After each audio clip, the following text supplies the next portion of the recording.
Hello friends, आज हम लोग बात करेंगे MEG 14 के बारे में। MEG 14 जो कि है contemporary Indian literature in English translation. आज हम बात करेंगे एग्ज़ाम पॉइंट ऑफ व्यू से most important topic, questions, block, क्या आपको सिलेक्टिव स्टडी करना है, कैसे स्टडी करना है। उनके लिए ये वीडियो बहुत हेल्पफुल होगी। जो लोग पूरे कंटिन्यूस स्टडी नहीं कर रहे हैं और जस्ट एग्ज़ाम से पहले कुछ दिन पढ़ के और पेपर देने जा रहे हैं, तो उनके लिए वीडियो बहुत हेल्पफुल रहेगी। नॉर्मली डिस्टेंस से लोग इसीलिए एडमिशन लेते हैं ताकि वो रेगुलर पढ़ नहीं पाते हैं, तो या किसी काम, कोई जॉब कर रहे होते हैं या कहीं और सेल्फ स्टडी कर रहे होते हैं, प्रिपरेशन कर रहे होते हैं, तो उनके लिए ये वीडियो बहुत हेल्पफुल होने वाली है। इस वीडियो में हम डिस्कस करेंगे कैसे आप सेलेक्टिव स्टडी करके आप एक अच्छा स्कोर कर सकें पेपर में। प्रीवियस ईयर पेपर्स का एनालिसिस करेंगे। एग्ज़ाम पॉइंट ऑफ व्यू से क्या इम्पॉर्टेंट है, आप क्या पढ़ सकते हैं, क्या छोड़ सकते हैं, वो हम डिस्कस करेंगे। कैसे क्वेश्चंस आते हैं, किस पैटर्न पे आते हैं, वो डिस्कस करेंगे। चलिए तो आगे बढ़ते हैं पेपर पे। तो क्वेश्चन पैटर्न देख लेते हैं हम लोग। 100 मार्क्स के क्वेश्चंस आते हैं, 3 आवर्स मिलता है आपको अटैम्प्ट करने के लिए। टोटल 5 क्वेश्चंस रहते हैं, जो कि पहला क्वेश्चन होता है वो पोइट्री से आता है आपका। आगे हम डिस्कस करेंगे जो ब्लॉक्स हैं, पोइट्री किस ब्लॉक में है, नॉवेल कौन सा ब्लॉक है, वो हम आगे डिस्कस करेंगे। अभी क्वेश्चंस बता रहा हूँ मैं। पहला क्वेश्चन आपको पोइट्री से आता है, जिसमें से आपको ऑप्शंस दिए, मतलब 6 ऑप्शंस रहेंगे, उसमें से आपको 4 अटैम्प्ट करना रहता है। वो आपका 5 मार्क्स ईच रहेगा। वो तो 5 × 4 20 मार्क्स के आपके फर्स्ट क्वेश्चन हो गए। बाकी पाँचों क्वेश्चन 20 मार्क्स के रहते हैं। जो क्वेश्चन 2 और क्वेश्चन 3 होते हैं, ये दोनों आपके नॉवेल से आते हैं। क्वेश्चन 4 ये आपके द शॉर्ट स्टोरीज से आते हैं। क्वेश्चन 5 वो आपके नॉन फिक्शनल प्रोज से आते हैं। ये टोटल 5 क्वेश्चंस हो गए। क्वेश्चंस ऐसे क्वेश्चन नंबर 5 रहते हैं, लेकिन क्वेश्चंस और के फॉर्म में रहते हैं। जैसे फर्स्ट क्वेश्चन में पहला क्वेश्चन तो पोइट्री हो गया, उसमें 6 में आपको 4 अटैम्प्ट करना है। जैसे सेकंड, थर्ड ये सब हो गए, इसमें और में रहेंगे। जैसे सेकंड में 2 क्वेश्चंस रहेंगे, और के फॉर्म में रहेंगे। आपको उसमें से एक सेलेक्ट करके उसका आंसर देना पड़ेगा। जैसे शॉर्ट स्टोरीज़ हो गए, तो शॉर्ट स्टोरीज़ में 2 सेक्शन बटा हुआ है, और दोनों सेक्शन में 5-5 शॉर्ट स्टोरी ईच में दी हुई है, वो हम आगे डिस्कस करेंगे। ऐसे करके तो हर ब्लॉक से मैंने आपको बताया कि शॉर्ट स्टोरी से क्वेश्चन नंबर 4 आएगा, ऐसे ऐसे करके। अब आगे हम लोग देखते हैं कि कौन सा किस ब्लॉक में क्या है और किस ब्लॉक को पढ़ना है, कैसे पढ़ना है। MEG 14 में टोटल 8 ब्लॉक्स हैं। जैसे फर्स्ट ब्लॉक हो गया आपका बैकग्राउंड स्टडीज़, सेकंड ब्लॉक हो गया संस्कारा, थर्ड ब्लॉक हो गया तमास, फोर्थ ब्लॉक हो गया शॉर्ट स्टोरी 1, फिफ्थ ब्लॉक हो गया शॉर्ट स्टोरी 2, सिक्स ब्लॉक हो गया पोइट्री, सेवन्थ ब्लॉक हो गया तुगलक, एट्थ ब्लॉक हो गया नॉन फिक्शनल प्रोज। इसमें आपको पहला ब्लॉक आप स्किप कर सकते हैं, क्योंकि पहले ब्लॉक से कोई क्वेश्चन नहीं आता है। जैसा कि मेरा एनालिसिस है प्रीवियस ईयर से, जैसा पैटर्न चलते आ रहा है, फर्स्ट ब्लॉक आप स्किप कर सकते हैं। अगर आप स्मार्ट स्टडी करना चाह रहे हैं, सिलेक्टिव करना चाह रहे हैं, आपके पास कम टाइम है, आप पढ़ के देना चाह रहे हैं पेपर, तो पहला ब्लॉक आप पूरा स्किप कर सकते हैं। पहला ब्लॉक पढ़ने की ज़रूरत नहीं है आपको। अब आते हैं सेकंड ब्लॉक। इसमें संस्कारा और तमस, ये हो गया आपका क्वेश्चन नंबर 2 आता है इससे, ठीक। फिर आपके शॉर्ट स्टोरीज वाले ब्लॉक हो गए 4 और 5, इससे आपका एक क्वेश्चन आता है। फिर पोइट्री से आपका क्वेश्चन नंबर 1 आता है। तुगलक से आपका एक क्वेश्चन आता है, और उसके बाद नॉन फिक्शनल प्रोज से आपका एक क्वेश्चन आता है। अब हम आगे देखते हैं इसको डिवाइड करके कि किस ब्लॉक को आपको पढ़ना है, किसको स्किप करना है, और किस ब्लॉक से कैसे क्वेश्चंस आएंगे।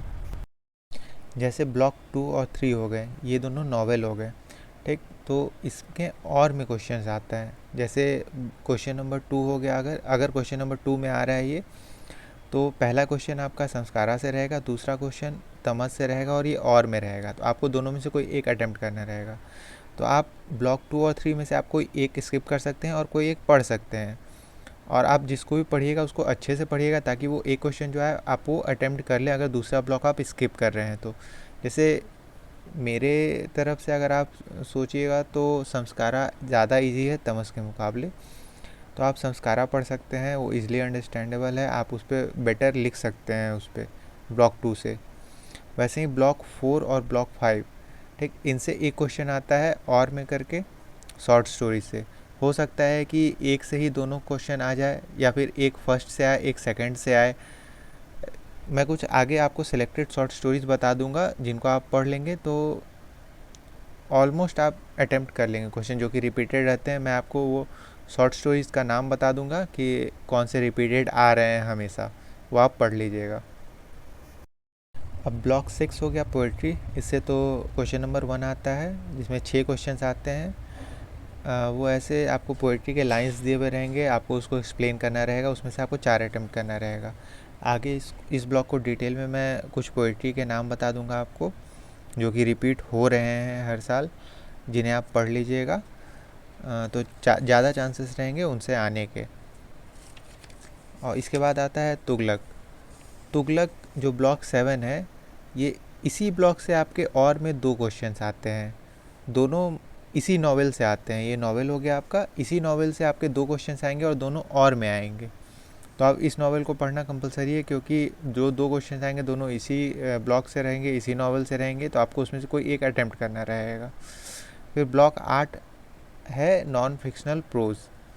इससे भी 1 क्वेश्चंस आते हैं और ये भी मोस्ट प्रोबेबली और के फॉर्म में ही रहेंगे। इसी से 2 क्वेश्चंस आएंगे और के फॉर्म में नॉन फिक्शनल प्रोज से। मैं उसके भी सेलेक्टिव बता दूंगा कौन से 3-4 हैं जिनको आप पढ़ के जाएंगे। ऐसे टोटल 4 हैं, उसमें से इम्पॉर्टेंट कौन से हैं जिनको आप पढ़ के जाएंगे और किसको स्किप करके जाएं तो आप इजीली अटेम्प्ट कर सकते हैं, वो हम आगे देख रहे हैं। अब आते हैं शॉर्ट स्टोरीज़ में क्या पढ़ना है, क्या कौन से इम्पॉर्टेंट है, कौन से रिपीट हो रहे हैं। वैसे तो ये शॉर्ट स्टोरी है छोटे छोटे, आप चाहे तो आप सबको पढ़ सकते हैं। आप इजली यूट्यूब वीडियोस से आप रेफरेंस लेके आप इजली वीडियो देख सकते हैं, आपको बहुत जल्दी कवर हो जाएंगे सारे शॉर्ट स्टोरीज है। बट इनमें इम्पॉर्टेंट कौन कौन सा है जो रिपीट हो रहे हैं वो मैं आपको बताता हूँ। जैसे द शॉर्ट स्टोरीज़ 1 में आप अगर देख लीजिए तो बर्ड्स हो गया, उसका दूसरा हो गया टाइनीज़ ग्रैनी। ये दोनों इम्पॉर्टेंट हैं क्योंकि इन दोनों से क्वेश्चंस रिपीट हो रहे हैं बार बार। और शॉर्ट स्टोरीज 2 से आप अगर देखिएगा तो द एम्प्टी चेस्ट है, उसके बाद द कॉम्प्रोमाइज़ है। ये दोनों है जिससे बार बार क्वेश्चंस रिपीट हो रहे हैं। तो ये 4 शॉर्ट स्टोरीज़ इम्पॉर्टेंट है। वैसे तो मेरा सजेशन है आप सारा पढ़ सकते हैं क्योंकि शॉर्ट स्टोरी बहुत छोटे छोटे हैं, आप बहुत जल्दी कवर कर लीजिएगा सबको। लेकिन ये 4, इसमें भी ये 4 इम्पॉर्टेंट, इन चारों को आप और अच्छे से पढ़ लीजिएगा ताकि ये 4 आएंगे ही तो आप अच्छे से अटैम्प्ट कर पाएँ। दोनों शॉर्ट स्टोरीज़ को मिला के आपको क्वेश्चंस आएंगे, आपको एक अटैम्प्ट करना रहेगा। तो मोस्ट प्रोबेबली आप इतना पढ़ के जाइएगा तो आप बहुत ईजिली अटैम्प्ट कर लीजिएगा क्वेश्चन। अब आते हैं नॉन फिक्शनल प्रोज पे। तो ये 4 नॉन फिक्शनल प्रोज हैं, ये चारों भी आप इजीली, आप थोड़ा सा टाइम दीजिएगा तो ये चारों आप एक बार ओवरव्यू कर लीजिएगा। बाकी इसमें 2 जो इम्पॉर्टेंट हैं जो कि रिपीट हो ही रहे हैं कि और में ये आते ही हैं, मोस्ट प्रोबेबली 90% रहते हैं कि ये पिछले जो टर्म एंड एग्जाम्स हुए हैं उसमें ये आई हैं।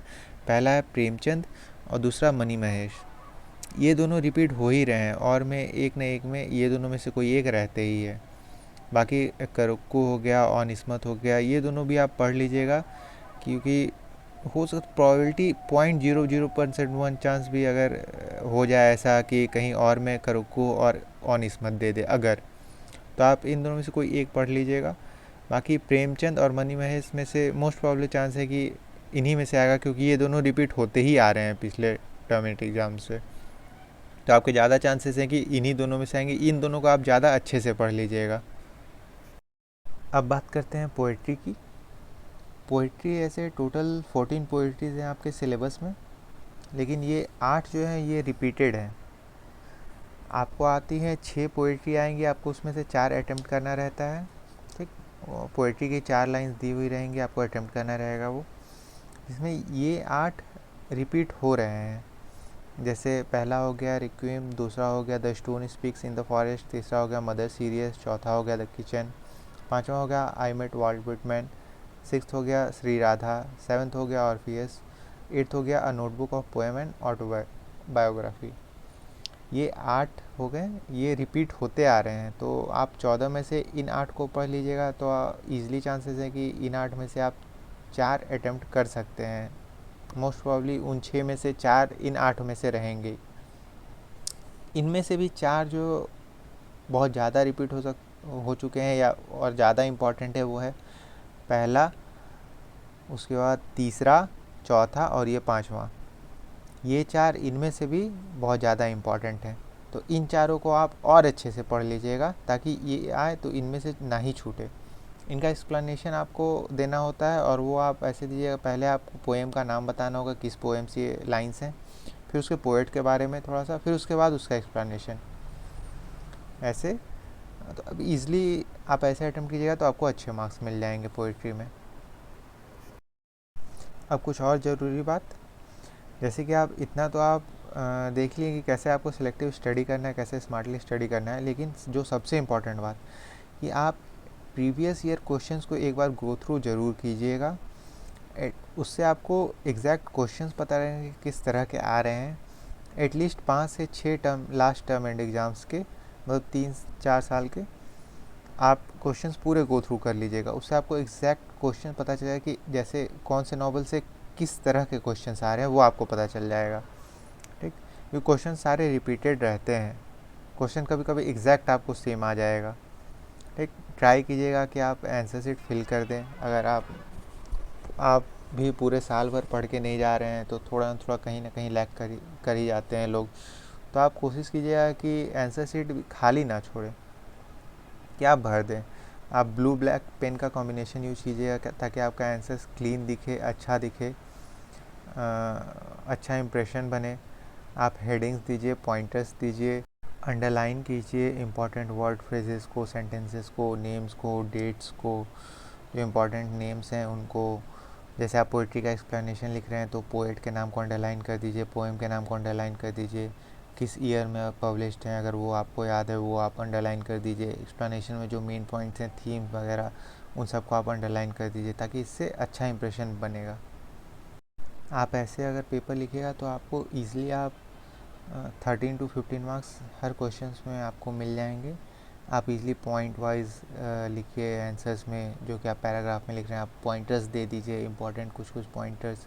ऐसे आप लिखिएगा तो एग्जामिनर पे अच्छा इंप्रेशन बनेगा। एग्जामिनर लाइन बाय लाइन आपका पूरा कॉपी नहीं पढ़ने जाएगा, तो आप अगर ऐसे लिख रहे हैं तो उस पर अच्छा इंप्रेशन बनेगा, उसको दिखेंगे कि आपने अच्छा पेपर लिखा है तो आपको अच्छे मार्क्स मिलेंगे। ऑल द बेस्ट आपके पेपर के लिए। वीडियो आपको हेल्पफुल लगी हो तो आप अपने दोस्तों के साथ शेयर कीजिए, लाइक कीजिए, चैनल को सब्सक्राइब कीजिए ताकि चैनल बूस्ट हो, हमारा भी मोटिवेशन बना रहे ताकि आप लोगों के लिए और हेल्पफुल वीडियोस लेके आएँ। आपके और भी दोस्तों जिनका पेपर है उनके साथ आप इस वीडियो को शेयर कीजिए। चलिए, ऑल द बेस्ट आपके पेपर के लिए। Thank you.